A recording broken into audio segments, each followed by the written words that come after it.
RDC est une et indivisible. Et la population répondante, c'est qu'il faut tout arrêter pour faire face à cette situation. Et que nous ferons de cette terre richement bénie un réel havre de paix, de prospérité et de progrès social.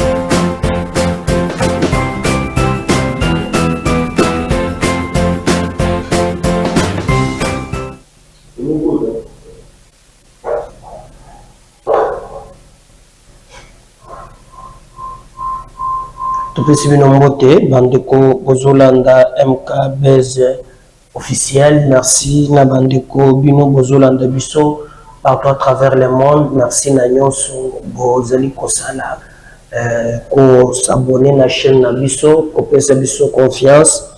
Chaque jour vous nous écrivez de partout. Chaque jour vous allez peut s'abonner biso pe na ngambo na biso. Vous allez kosala effort to sala bino mosala ndenge et Longobani, vous savez que tous allez le canal moment électoral, même campagne préélectorale déjà, et c'est bandit, les gens se préparent, alors il y a un peu gens de gauche à droite, bon mais c'est l'abisso, n'a pas rythme, mais nous vous promettons au-delà de tout que vous servir et sa passion, pour ça là effort. N'a eu qui m'a message n'a bien belé.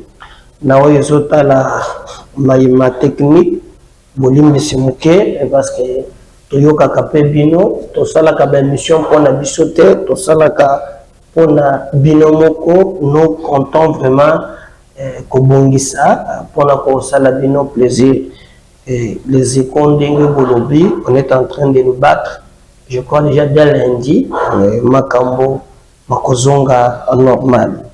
Mais ce que nous vous demandons aussi, c'est toujours d'apporter quelque chose. Moi, soutien mon chaîne Nabino, et de tokoka kosala manso, surtout pour la kosepelisa bino, ko informer bino, bino bande ko besoin katan. J'ai rencontré de moko de binanga ki nalandaka yo mingiti yo parmi batu basili sakanga mega na vie, oza parmi batu basili sakanga ngo c'est l'amour. Nous pensons qu'MKBZ officiel, les supports nabino officiel, il y a information, parce qu'ici, tout ça, la distinguo entre les individus et la République.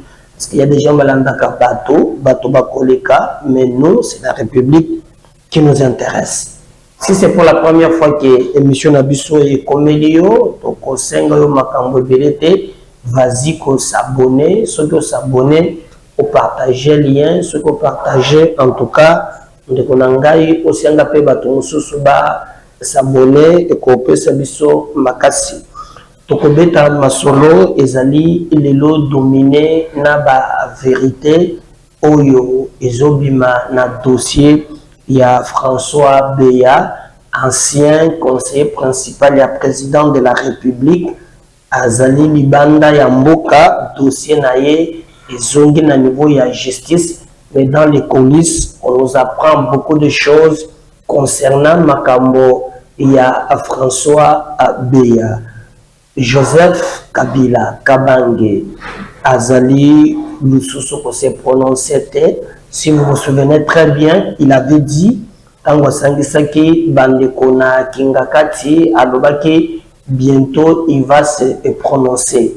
Alors si vous regardez Banda Alobaki, bientôt, pourquoi Kabila ne se prononce pas?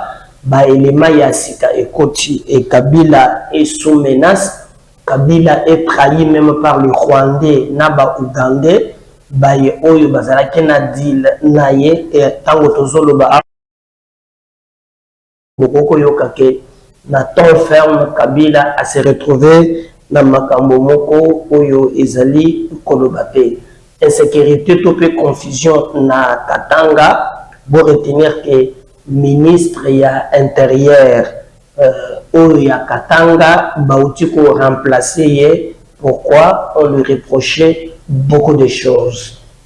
Toujours le système na bango ya koluka osala makambo mabe, ils sont allés vite en besoin sans pour ne pas se rassurer de ce qui va se passer na sima. Et tango bato balandeli bakoti que il y avait Anguille sur Roche, puis Makambo Malekaki, Nyonso, ils allaient bas sujet pour développer la mission Yamokolo Yalelo. Félix Tshisekedi na Brésil, à lobby na lula à lobby bobanga lisusu na maye matali koyamba ba événement parce que notre pays azali kozwa milieu na oyo etali ba forêt minene ya monde et kozala awa na Kinshasa. Alors ba organisateur balingaki ba mituna est en réalité ndenge makambo mako kende na Kinshasa non se koleka très bien. Tshisekedi Félix a rassuré batunaye ayebisi bango bobanga eloko mokote nazana expérience ya organisation ya ba milulu wana na otiko yamba pap aussi ça ko yamba pap na otipe toujours na Congo organiser jeu ya francophonie même méthode auto utilisaki ndenge moko pe tokosala pona sommet wana mondial na mayematali les grands forêts du monde.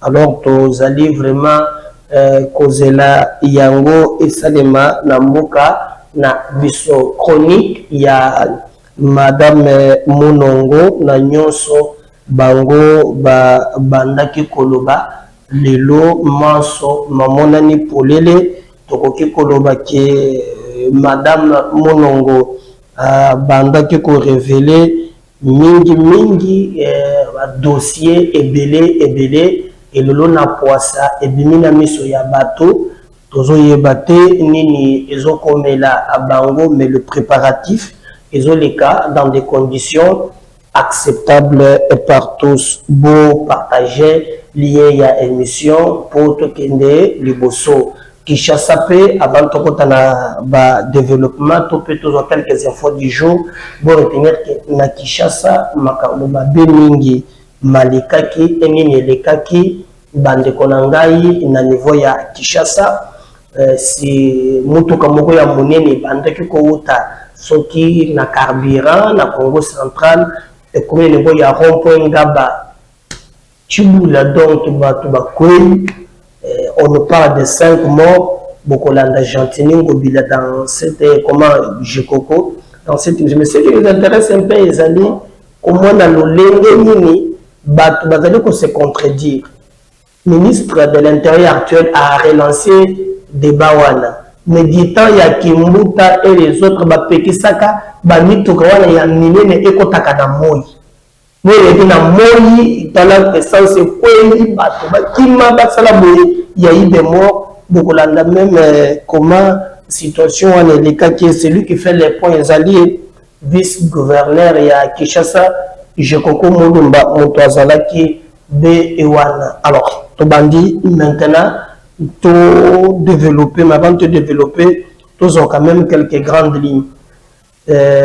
Vital Kamerhe estime si le pétrolier doivent bannir une pratique de créer, vous achetez du carburant pour $100 à 22 500, mais tout de suite après les $100 sont échangés derrière la maison chez un cambiste à un taux très élevé. Donc nous allons suivre des prix. Nous avons la station ça s'accorde en genre à nombre selon station oyo vous allez kotana nango okope sa moi je n'appelle si bango $20 bacha carburant je crois ça na raison bazu carburant babeti na 44 000 alors que dollar ezana qui na 25 na tore besoin c'est l'anga mona de changer na pesa de l'offre. Bon, il y a c'est de la station. Bon, caméra me dit qu'à vous l'andez là, vous allez dans le Makambuya Mabe Amoui. Si vous nous aider, c'est très important. C'est très important. Le chef de l'État, Félix Tshisekedi, qui a un séjour à Balam, confirme la tenue des élections dans le délai constitutionnel. Face à la diaspora congolaise vivant au Brésil, le président de la République s'est voulu rassurant au sujet des joutes électorales de décembre prochain. Félix Tshisekedi affirme de vive voix sa détermination et son engagement à tout mettre en œuvre aussi bien en termes de moyens financiers que du point de vue sécuritaire en vue du respect strict des délais. Donc, Tshisekedi à revenir na Brésil parce que toyoki bato batelemi balobi en tout cas élection ekosalema te dans ces conditions esengeli batrouver encore baauditer fichier consort mais mpona Tshisekedi alobi bule waya baye bazozela wana bakozela tie bakolemba ye en tant que président de la République akosakite na tâche na ye il va organiser les élections dans le délai. C'est pourquoi même il a donné des moyens à Ndekoya Seni pour te basala musala wana avant pour te élection seulement en 2023. Donc, baye babanda ki kozela dialogue, badukanzela mususu, baye bake Félix Tshisekedi alobi bakosala élection yé akotia moyen akotia ba défi sécuritaire et le comment côté et côté pour empêcher que l'élection et ça dans les délais. Je crois que ma parti politique ou bazali prêt en tout cas bako sala musala na ayango mais aussi bato bayeba ke simana yango Félix Tshisekedi il a échangé tête-à-tête na président Lula Silva bakotani vraiment basololi pe boyokani na mayematali makambo ya forêt ezali vraiment koleka très bien au Lualaba confusion ezali ko persister bonne balobi que non madame Kibasa banomé la présidence pour remplacer Fifi Masuka ezali lukuta mais tension ezali ko monter bato bazo senga balongola Fifi Masuka balobi soki ezana ba gouverneur oyo bazali vraiment bebisa musala ya Fati mama Fifi Masuka aza parmi bato owana mais balobi peke bazali ko accuser directement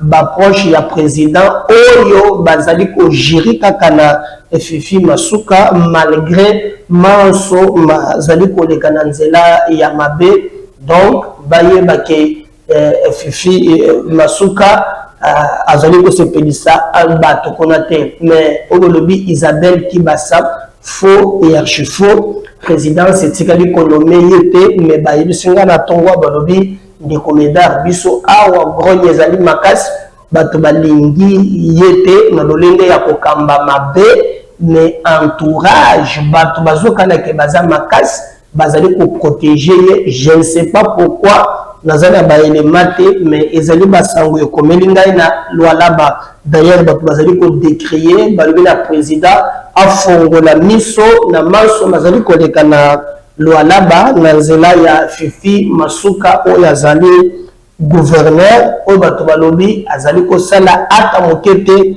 volonté ya président mais il y a vraiment makambo mingi ya koloba alors l'ambassadeur de la Belgique annonce ce mercredi 9 août l'arrivée à Kinshasa du nouvel ambassadeur belge désigné auprès de la RDC, Roxane de Beldring.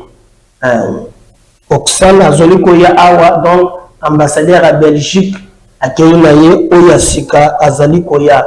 Le président de la Commission électorale nationale indépendante, Seni Denis Kadima, a assisté les deux vice-présidents, Bienvenue Ilanga Lemboa et Didier Manara, a échangé mercredi août 2023 avec une délégation de députés allemands. Ensemble, ils ont évoqué le préparatif des élections présidentielles, législatives, nationales et provinciales prévues le 20 décembre 2023. Balai diplomatique, les amis qu'on a CENI, tout à l'heure, comment envoyer aux États-Unis, bayaki ko solola na Denis Kadima, mais bazalaki liboke na église catholique na SCC ensemble bazalaki ko lokalolenge doni bakoki ko silisa likambo oyo ya etali Katumbi mais Denis Kadima aibisaki bango ye azali na ndingisa wana te ya kosala faveur to pe kolongola moto soki Katumbi alakisi mikanda na ye na baye bazali ko traiter ba dossier et que la cour constitutionnelle bango bana likambo ya kolongola te. Alors c'est comme si on avait un consensus autour de la candidature ya Katumbi Tchapwe Moïse. Alors bazalaki décide tout le monde vraiment babimi na pasi na motema parce que ba comprendre que schéma bango bayeli écolekate. Maintenant et c'est le tour aussi, il y a une autre délégation, la délégation aussi Allemagne, na ba député allemand, baye comme on appelle Kadima, qu'on toujours matali processus électoral. Délégation wana Kadima zalaki na DJ Manara na bienvenue ilanga ozali premier na deuxième vice-président, basolona ki na ba député allemand, bayebisaki bango ba organiser ba maponami oyo ezali malamu kasi bako respecter be mibeko ya mboka pour te makambo matambola très bien.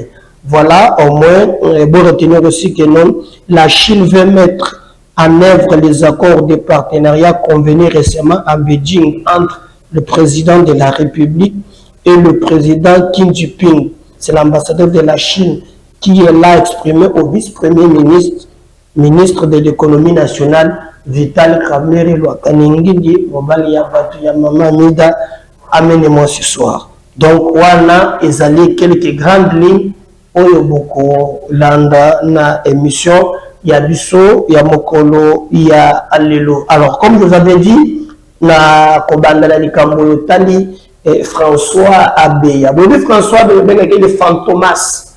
François Abeya le Fantomas a connaître que problème awa ba longola qui il a été même arrêté, transféré na niveau ya Makala, balobi qui ba reproché qui atteinte à la sûreté de l'État, contrairement na ba oyo babanda ke koloba kezalaki abanda ke koloka a renversé et président Tshisekedi au détriment il y a bandeko ya FCC et on met là qui moi mingi jusqu'à ce qu'il y ait un air bakangi photo mais abimaki libanda ya mboka tango sengaki liberté provisoire bakordaki pour na ba soin.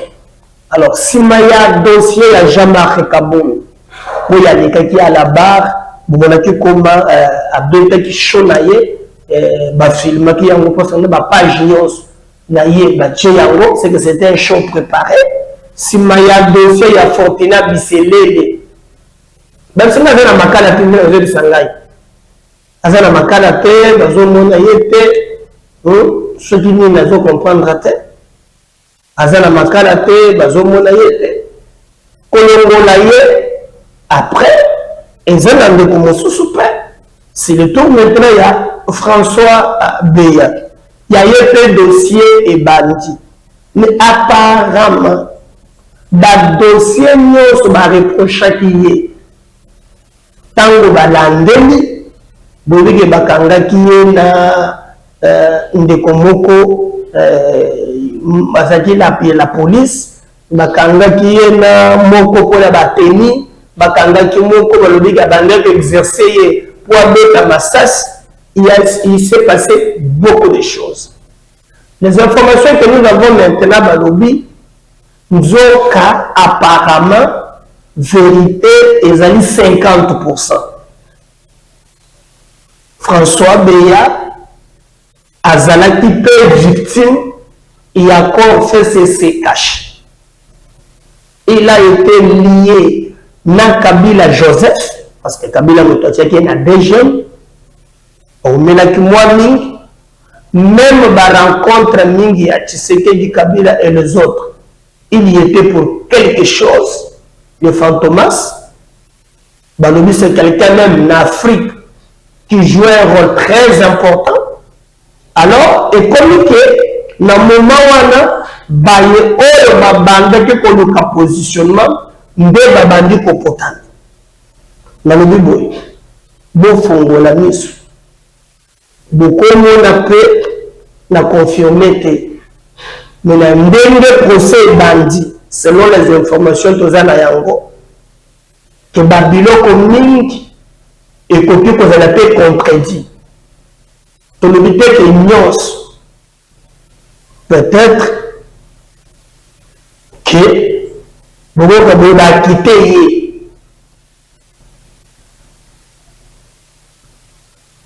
bainstruire dossier attendons voir. Parce que vous que Sima ya Kolongo ya François Beya, Kokende, vous que la plupart, vous avez la présidence de la République. Vous avez nettoyé, vous avez nettoyé, la plupart dans le coso, la vitesse, vous avez nettoyé, équipe la Sikaïkoti. Nous apprenons na câble na biso et la plupart na 50% pour ne pas aller au-delà. On nous dit que François Beya a coquille aux onga na mboka na ye à l'aise, mais ce n'est pas ni moi ni ye moto kolokango, mais le dossier doit être fixé na niveau ya justice. Nde basengi aya bato so bisingai escasi azongi awa te nano azongi te. Mais à l'époque ntango bakangaki ye les Bifort et les autres balobaki bango bazalaki pe na biloko wana kokende na ye, parce que à l'époque on nous avait dit makambo ya nini moko boye ou ba Bifort bazalaki na kati selon les informations que nous avons, et que Beya François azalaki maintenant kolande la commission ma contrat ce qui balingi moko balingi bakota comme président de la République, il y a une trafic d'influence et balingi baka, alors nde batiaki Beya François kota sa mosala wana kaka dossier tango statué et comme le niveau de conclusion nde likamwa les bimak. Alors comme tout se fait ici bas la version de Zouaki, bon maintenant place d'ici là que se retrouver aujourd'hui na ba vidéo bon ils allaient les locaux fuiter partout, tout le monde bah moni qu'on ne peut pas être dans des complots contre Batouyoso. Mais comme les Alaki, Bamoussou Balobi, ils allaient vrai, Bamoussou Balobi, ils allaient guerre y a parlé, Batouako s'est positionné, et nous avons vu, les médicins, mais là, dossier, ils allaient fixer le niveau de la justice. François Beyabi, maintenant, il a besoin de soins. Est-ce qu'il se présentera lui seul à la barre? Attendons voir, mais je peux vous dire que les informations aussi, ils allaient que Bamakamboumi, Tango Banquete Salami, et moi, China, ils allaient que Nakati. D'ailleurs, quand le président de la République a eu parole, à niveau où il a trouvé, c'était dans l'année passée, c'est François Beya. Parce que Rwanda, il y avait Général Moko, je crois, Philemon Ya, parce que là, à l'Est, qui collaborait avec Kanga, Sim, Moko, ils allaient en contact avec James Kabarebe, à l'époque, Rwanda, Goma, ça traînait. Alors, lui avait demandé qu'il y ait la barrière, Rwanda, Goma. Au moment là, il y avait un plan à triangle, où la Salaki, pour la classification, mais surtout opérer un coup pour renverser le régime démocratique et installer maintenant la dictature. Mais tant que à niveau WANA, le président s'est prononcé, que cette histoire s'est préparée. Mais dans son discours, il avait au moins il a deux points blanchis quand même les fantomas. Alors, il na ba makambo wana ndenge balobelelaki na coup d'état azalaki te banda wana dossier etikali kozala te. Maintenant François Beya va revenir, vous voyez, na cour pour te ameka kopesa pe position na ye par rapport ya bato oyo bazalaki ko reprocher makambo. Donc nous pensons pour conclure ce dossier que s'il est innocent, Batikaye. Est-ce qu'il va reprendre la place Naye? Bah, tu qu'on nommait comment il s'appelle encore, Isambo, Jean-Louis, et Sikanaye. La République peut aussi la voir, si et seulement si, là-bas, Maya Lobby, Bagouti le Kambote, il peut servir la République autrement, surtout que les informations que j'ai, Balobi, Batuloko, la Bango, Tozana Bango et Belete, Kaka pour la Congo, même pour la sous-région, il joue un rôle très important. Peut-être que le gouvernement de la République démocratique du Congo, Bakoki Kozala n'a besoin, surtout dans le moment où nous avons traversé, nous avons expérimenté, nous avons Moussalawana, pour te basala Moussala na Bango, Ndenge et Longobani. Bisso, tout ça partout les moyens pour topper sa bilo suite. Il y a dossier, comment il Kobanda, le bosso ya bazuzi, Ndenge ni bakosala là, nous sommes koye bayango na mikolo ezali ko poussa na chaîne na bisso, MKBS officiel pour bisso. Tous à la voix de sans voix. Peut-être que solo n'a murmure où ils allaient au circuler. Je crois que que Mounongo azali arrêté, ils allaient le kuta. Ils allaient le kuta. Azanaye libre.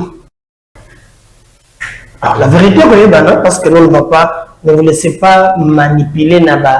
Intox wana makambo matali dossier ya Dominique azali na ye intact audio et le reste ezali makambo interne na niveau ya parti na bango mais bien que bazali ko ndongwana mingi bango bazali ko reprocher maintenant Mounongo lokola traître la plupart na bango les Mounongo aurait aussi dit na bato musu balobi ce que Katumbi aussi aurait fait. Il y a Kotika Kabila et c'est là qui m'a ramonté. Et elle pense même que réconciliation na bango entre Bakatangé et sa sincérité. Alors il ne voit pas comment bato bako porter. Parce que la logique na bango il y a moto et peli, balobi que Katanga ezali ko s'allier derrière Katumbi. D'ailleurs pour rejoindre Maloba Oya Lobaki Mondo, Alobaki en tout cas Soki Katumbi la candidate to kopanza Katanga wana Katange kokoma mboka. Donc c'est dans la logique wana ndenge bazali. Alors baoumbo so lobite, il se trompe parce que ekosimba te batlos bako supporter les kambo wana ndenge azali ko zelelate. Alors ils allaient un peu passer pour te makambo maleka. Alors ba traiter le la traître lobby na sala ken mission na lobby ya wakeno tozo boya les sous to le pire. Parce que le régime est boy. Déjà, dans le résultat du maquis, on a eu une manipulation, alors ça nous étonne. Il y a comme on a maillé basali dans le moment où la République a besoin de cohésion, mais bango basali pour s'entretuer pour des positionnements personnels, mais la commission de Camboya, l'État. Bakangiyete, basali Kambokote, ceux qui vont fonder peut-être à l'interne, mais à Tikadi Kokotana, na likamate. Certes, na audio na ye, alobaki ke bakosa la déclaration.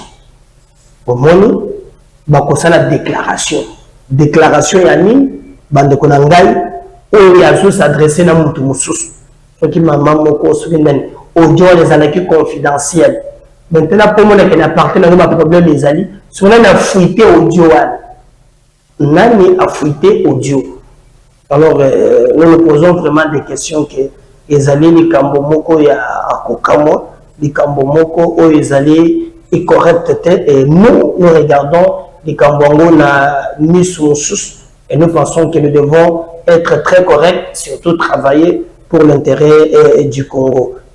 Na bande comme sous balobi, tout ce kabarone bango ba potana. Oui, c'est leur parti politique, mais ce qui est connu, le makambo comme les charibé on. Ils ont sous makambo ya parti biso le kambo national, biso tous allés ko alerter, toye bani les allés ko leka. Béni que makambo en sécurité, même le ministre de l'Intérieur provincial Yakatanga, c'est lui qui devait assurer sécurité ya batu. Poto kota ki hein. Makambo bele le kaki hein. Tu le vois que le ministre là, Azan Bouger, le ministre Yassika, il y a intérieur pour le Lubumbashi, pour la Katanga Wan. Hein? allez-y comprendre, bande konangai, ndengeni makambo zilo. Et je pense que toujours pour ça la pembeni il y a processus électoral. Donc il y a la mafia soit ndenge ko kata na kanamingi te parce que la volonté du peuple ezali ya tomona ndengeni mboka na biso et ko kende liboso et non pas ba individu batikala bazali ko ganga. Je vous avais promis que tu vas faire solo na mayematali situation awa et zuibatu situation dramatique tout le monde et le gouverneur il y a vice-gouverneur il y a Kinshasa d'ailleurs bazali qui na deal na conflit makasi na Gentini entre bango 3 mais j'apprends que makambo s'harmoniser malembe toujours que makambo s'harmoniser malembe. Qu'est-ce qui se passe? Dans les couloirs, tout ça, mais il s'est déplacé quand même à Kendaki, na Bisika incendie, Salami, Mutuka Moko, il y a essence, et Komiwana, Bandeko, Ezalaki Somo, Batuba Koufi, Zamba Bate, la Baye, Bazana, Blessé, pour Motepe, là qui était Vezali Radiote, Botala quand même, je comprends Mouloumana Bisika, on revient juste après. On vous a aperçu ici ce matin au Rond-Point. On apprend qu'un citerne a causé des dégâts. Déjà, quelles sont les premières décisions prises pour résoudre ce problème? Nous ne sommes pas encore à l'étape de décision. Là, présentement, nous sommes à l'étape d'éteindre le feu et de prendre en charge les victimes. On aperçoit qu'il n'y a même pas de camions anti-incendie qui peuvent... Non, il y a des camions incendies qui sont allés s'y ravitailler. Ils ont fait plusieurs tours. Ça, vous voyez, il n'y a plus rien. Ça a commencé depuis 2h du matin. Les camions ont fait plusieurs tours pour éteindre ces faits bec et ongle. Donc d'abord, de là, je profite directement de l'occasion pour féliciter notre police, la police congolaise, les commandants des sites de Mwamba, et de féliciter nos sapeurs-pompiers qui sont là depuis 2h du matin. Je suis arrivé ici aux alentours de 5h du matin. Je les ai trouvés à l'œuvre en train de se battre bec et ongle pour remettre la paix. Est-ce qu'il y a eu des victimes en termes de vies humaines? Si, il y avait 2, mais là je viens d'être informé par nos services. Et c'est arrivé à 5. Nous avons 5 cas de décès, ce qui est vraiment déplorable. Mais c'est le gouverneur, c'est descendu. En ma possession, c'est aux alentours des 2h15 de ce matin. Et ce camion provenait du Bas-Congo, rempli de gazole. Heureusement que c'était des gazoles, si c'était de l'essence, on parlerait d'autres choses. Merci, monsieur le président. On vous a aperçu ici ce matin au Rond-Point. On apprend qu'un citerne a causé des dégâts. Déjà, quelles sont les premières décisions prises pour résoudre ce problème? Nous ne sommes pas encore à l'étape de décision. Là, présentement, nous sommes à l'étape d'éteindre le feu et de prendre en charge les victimes.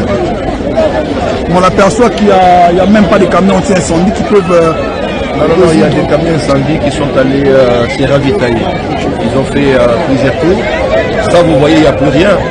Ça a commencé depuis 2h du matin. Les camions ont fait plusieurs tours pour éteindre ces faits bec et ongle. Donc d'abord, de là, je profite directement de l'occasion pour féliciter notre police, la police congolaise, les commandants des sites de Mwamba, et de féliciter nos sapeurs-pompiers qui sont là depuis 2h du matin.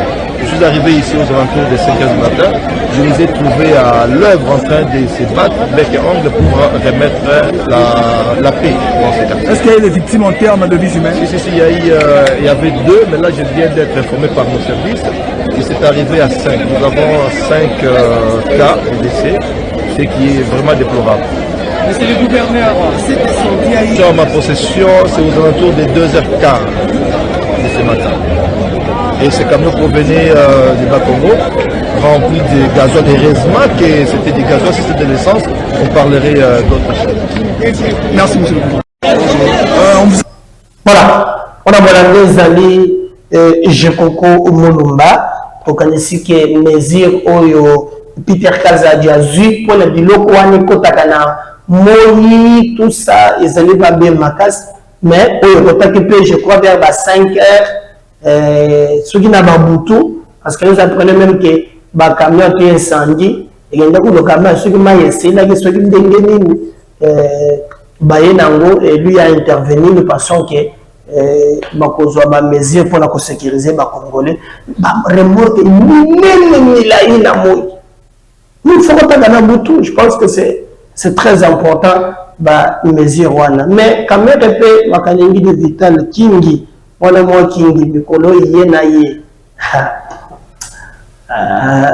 voilà votre maman mesdames moi ce soir et royo yena ye donc abenti makamuna ye aya baba chinois mabe ba allemand mabe wana mo kingi zambe kaka donc aye makambo pour makambo dollar.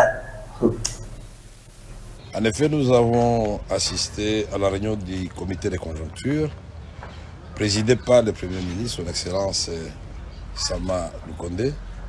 Et cette réunion a tourné autour de la question sensible de l'air.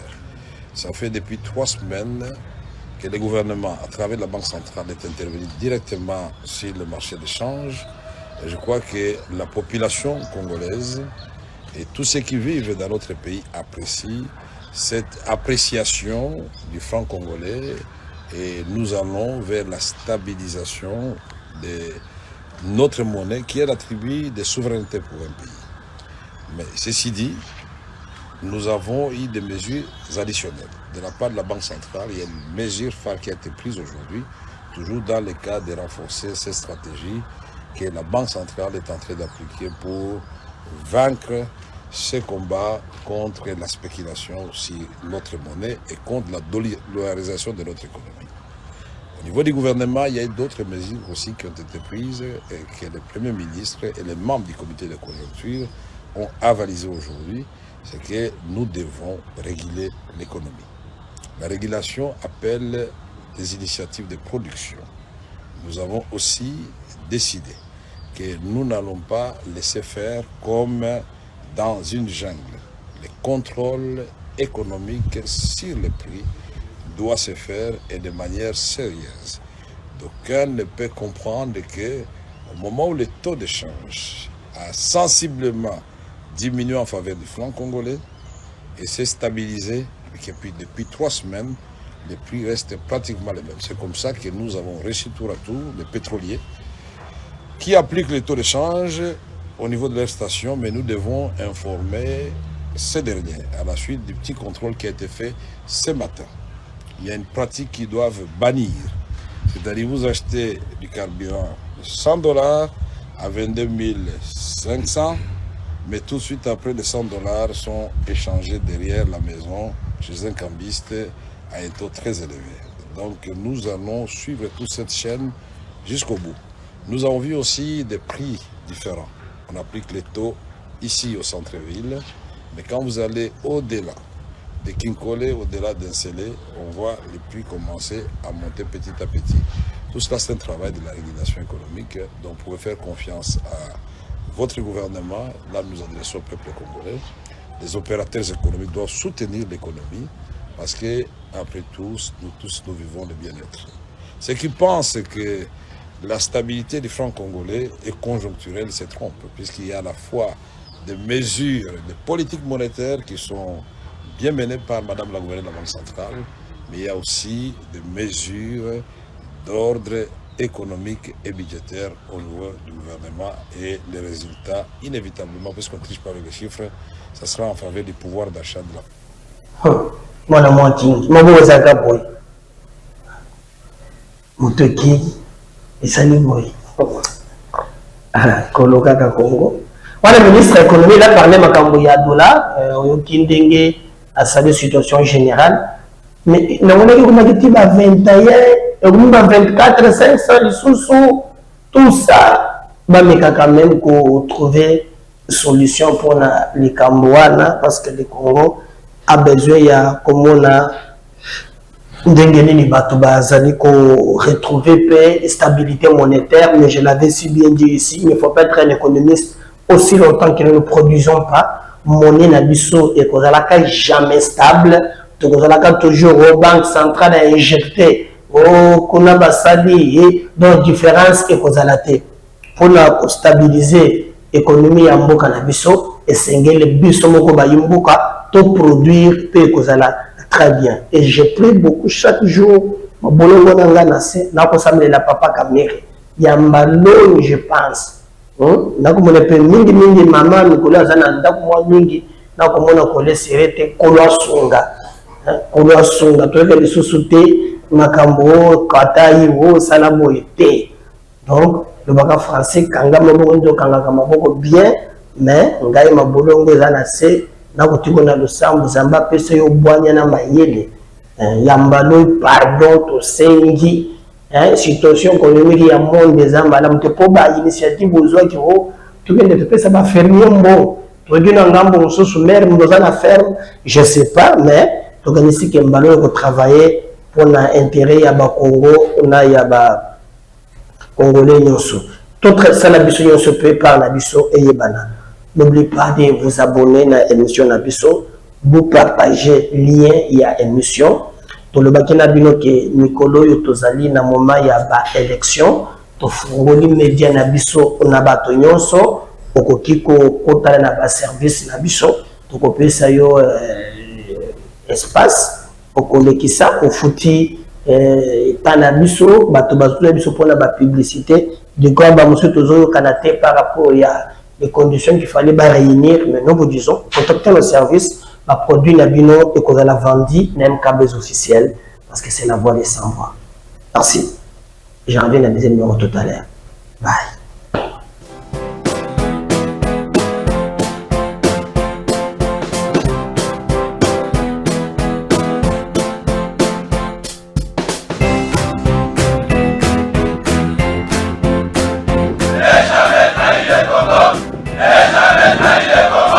La RDC est une et indivisible. Et la population et tout le monde, c'est qu'il faut tout arrêter pour faire face à cette situation.